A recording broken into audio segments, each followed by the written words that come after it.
राधे, जय श्री कृष्ण दोस्तों। किशोरी क्रिएशन से मैं सपना शर्मा आप सभी का हार्दिक स्वागत करती हूँ आपके अपने चैनल पर। दोस्तों आइए सुनते हैं ज्येष्ठ मास महात्म्य के बारे में दिन की कथा।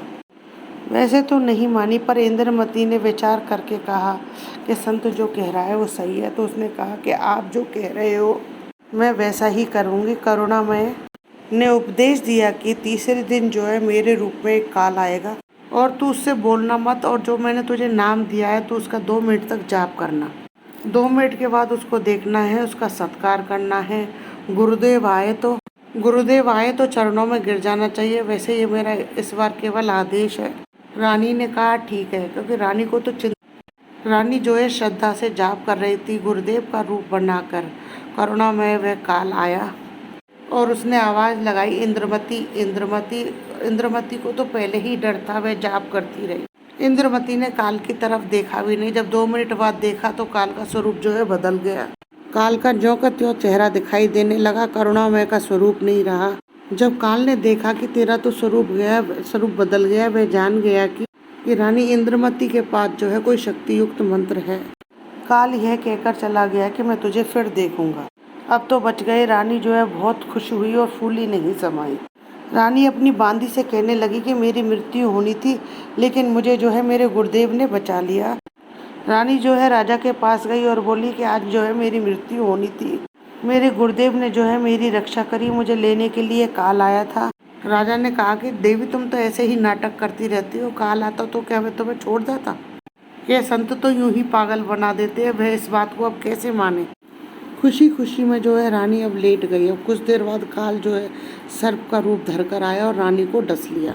रानी को जो ही सर्प ने डसा तो रानी को पता चल गया और रानी जो है जोर से चिल्लाई कि मुझे सांप ने डस लिया है।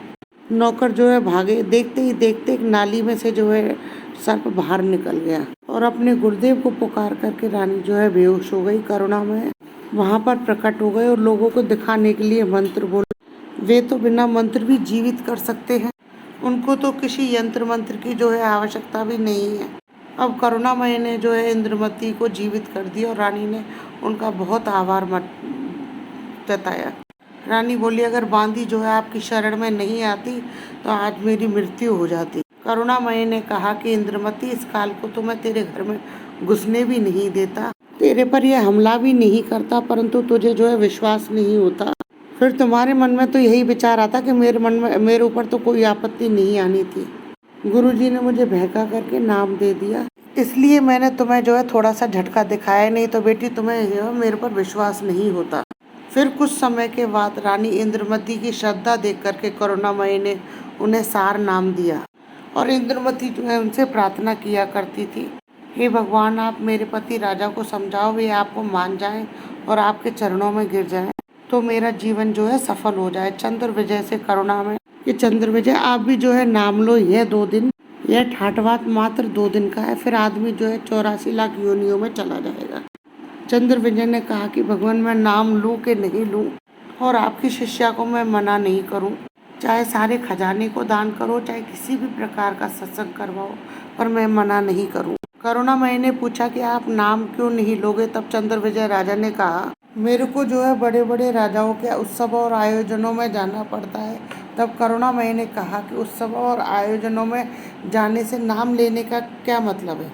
सभा में जाओ तो जूस पी लो, काजू शरबत आदि वगैरह पी लो, खा लो, पर शराब आदि मत पीना, क्योंकि शराब पीना जो है महापाप है। लेकिन राजा जो है नहीं माना।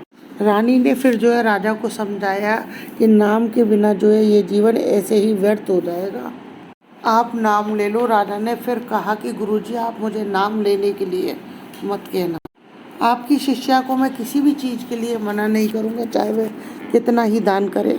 तब करुणामय ने कहा कि बेटी, 2 दिन के सुख को देख करके इसकी बुद्धि जो है भ्रष्ट हो चुकी है।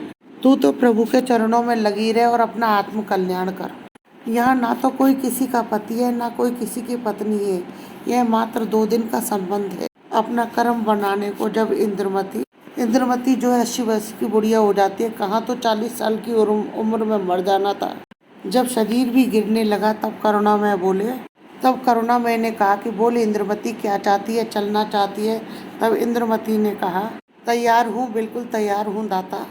तब करुणामय ने कहा कि तेरे पोते या पोती में कोई ममता तो नहीं है? रानी ने कहा बिल्कुल नहीं। रानी बोली आपने ज्ञान ही ऐसा निर्मल दिया, इस स्वार्थी लोग की जो है क्या इच्छा करूं। करुणामय जी ने कहा कि चल बेटी, रानी प्राण त्याग करें। फिर भगवान करुणामय जो रानी इंद्रवती की आत्मा को ऊपर ले गए। इसी ब्रह्मांड में जो एक मानसरोवर है, उस मानसरोवर में जाकर के उस आत्मा को स्नान कराना पड़ता है। फिर प्राणी को जो है वहाँ कुछ समय तक रखते हैं और पूछते हैं कि तेरी कुछ इच्छा हो तो बता दे दोबारा जन्म लेने की। यदि मन में कोई इच्छा रह गई तो दोबारा जन्म लेना पड़ेगा और तुम जो है सतयुग नहीं जा सकती। तब इंद्रमती ने कहा कि करुणामय आप तो अंतर्यामी हो, मेरे मन में कोई इच्छा नहीं है, बस आपके चरणों की इच्छा है। लेकिन मेरे मन में एक शंका बनी हुई है। मेरा जो पति था उसने मुझे किसी भी धार्मिक कर्म में जो है मना नहीं किया, लेकिन आजकल के जो पति हैं बाधा कर देते। यदि वह मुझे मना कर देता और मैं आपके चरणों में जो है नहीं लग पाती, क्योंकि शुभ कार्य में सहयोग का कुछ लाभ तो मिलता है, तो हे प्रभु आप कभी उस पर भी दया करना। अब करुणामय ने देखा कि ये नादान जो है इसके पीछे फिर लटक गई है। करुणामय बोले ठीक है बेटी, अभी तू 2-4 वर्ष तो यहाँ रहे। अब 2 वर्ष के बाद में जो है राजा भी मरने लगा, क्योंकि नाम नहीं ले रखा था। राजा के दूत आए और वह चौक में चक्कर खाकर गिर पड़ा। यम के दूतों ने उसकी गर्दन को दबाया। राजा की हालत बहुत खराब थी। करुणामय ने रानी से कहा कि देख तेरे राजा की जो है क्या हालत हो गई है। देख लो दाता, यदि उसका भक्ति में सहयोग का कोई फल मिल सके, कुछ फल मिलता हो तो उस पर दया कर दो। रानी को जो है राजा के प्रति थोड़ी सी ममता उपज रही थी। करुणामय ने सोचा कि यह फिर जो है काल जाल में फंसेगी।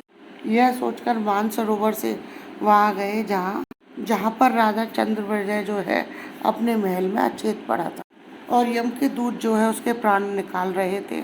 करुणामय के आते देख यमदूत जो है ऐसे आकाश में उड़ गए जैसे मुर्दे से जो है गिद्ध उड़ जाते। चंद्रविजय जो है होश में आ गए। सामने करुणामय खड़े थे। वे केवल चंद्रविजय को दिखाई दे रहे थे, किसी अन्य को दिखाई नहीं दे रहे थे। चंद्रविजय जो है चरणों में गिरकर प्रार्थना करने लगा कि मुझे क्षमा कर दो दाता और मेरी जान बचाओ, क्योंकि उसने देखा था कि अब मेरी जान जाने वाली है। जब इस जीव की आंख खुलती है तब तक बात बहुत बिगड़ जाती। मुझे क्षमा कर दो दाता, मेरी जान बचा लो। करुणामय ने कहा कि राजा आज भी वही बात है और उस दिन भी वही बात थी, नाम लेना होगा। तब राजा ने कहा कि मैं नाम ले लूंगा और अभी ले लूंगा नाम। करुणामय ने उपदेश दिया और कहा कि अब मैं तुझे जो है 2 वर्ष की आयु दूंगा। यदि इसमें एक श्वास भी खाली चला गया तो कर्म दंड रह जाएगा। इति श्री ज्येष्ठ मास महात्म्य 12वां अध्याय समाप्तम। दोस्तों यदि आपको मेरा ये वीडियो पसंद आए तो प्लीज़ मेरे वीडियो को ज़्यादा से ज़्यादा लाइक और शेयर करें। यदि आप मेरे चैनल पर नए हैं तो चैनल को सब्सक्राइब करना ना भूलें। पास ही में बेल आइकन को दबाएं, जिससे मेरे आने वाले हर नए वीडियो का नोटिफिकेशन आपको मिल जाए। जय श्री कृष्ण दोस्तों।